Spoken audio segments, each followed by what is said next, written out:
देख रहे हैं फैक्ट मोर पर रतिकांत सुमन को। मैं आज आपको बताने जा रहा हूं कि तिब्बत को किस प्रकार से चीन ने जबरिया कब्जा लिया और यह 19 अक्टूबर 1950 से उसने उसे जबरिया कब्जा लिया है, जिसमें कि लगभग 5000 जो तिब्बतियन ट्रूप्स थे उसे सरेंडर कर देना पड़ा था और उसे सरेंडर करने के बाद वह PRC people Republic of China में मिला लिया गया था। सिंस 1959 दलाई लामा को वहां से छोड़कर भारत आना पड़ा था। और आप क्या यह जानते हैं कि 2000 माइल्स का जो बॉर्डर है वह भारत से लगता है। 14वें जो दलाई लामा थे उनका नाम है तेंजेंड गैस्टो द स्पिरिचुअल लीडर। ये 6 जुलाई 1935 को जन्मे थे और इन्हें भाग जाना पड़ा था वहाँ से। अभी वे धर्मशाला में रहते हैं। वहाँ पर लगभग 5 यूनिवर्सिटी को ध्वस्त कर दिया गया था और यह कहा जा रहा है कि वहाँ के लगभग 6000 जो पढ़ाने वाली संस्थाएं थी जो कि बौद्धिस्ट थे, उन सबों को ध्वस्त कर दिया गया। वहाँ पर इतिहास को मिटाने का बहुत बड़ा प्रयास किया गया। अभी तक यह पता नहीं चला है कि वहाँ पे कितने लोगों की मौत हुई थी। वहाँ पर लगभग यह बताया जा रहा है कि 87,000 जो तिब्बतियन लोग थे वह मारे गए उस आंदोलन में और लगभग 2000 सैनिक चाइनीज भी मारे गए थे।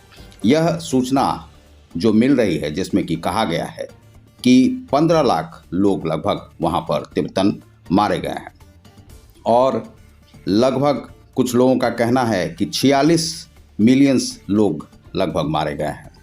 अब कोई कह रहा है कि 87,000 लोग, कोई 86,000, ये अलग अलग रिपोर्ट हैं। धर्मशाला में लगभग बहुत वर्षों से 1959 से ही दलाई लामा जो 14वें वहाँ के गुरु हैं और वह रह रहे हैं। अब भारत में लगभग 1 लाख शरणार्थी तिब्बत के रहते हैं। ये लोग आंदोलन भी नहीं कर पा रहे हैं। वहाँ पर हॉर्स राइडिंग तक बैन है। वहाँ पर ग्रुप्स में आप रह नहीं सकते हैं। मानवाधिकार का पूरी तरह से उल्लंघन वहाँ पर किया जा रहा है। यह चाइना के द्वारा किया जा रहा है। चाइना यह भी कहता है कि सिक्किम भी उसका अपना प्रदेश है और चाइना का यह भी कहना है कि अरुणाचल प्रदेश भी उसी का यह एक भाग है।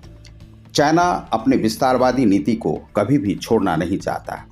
वह भारत पर उसकी बुरी नज़र रहती है, भूटान पर बुरी नज़र रहती है, उत्तराखंड पर बुरी नज़र रहती है और तिब्बत को पूरी तरह से बर्बाद कर दिया गया। दलाई लामा यह नहीं कहते हैं कि वह चीन का भाग, वह डरते डरते यह कहते हैं कि वह चीन में ही रहे लेकिन वहाँ पर उसका विकास हो, और विकास वहाँ पर पूरी तरह से ध्वस्त कर दिया गया है। अब चीन अपने ही अनुसार से उसे बढ़ाना चाहता है। चीन उसे क्यों रखना चाहता है?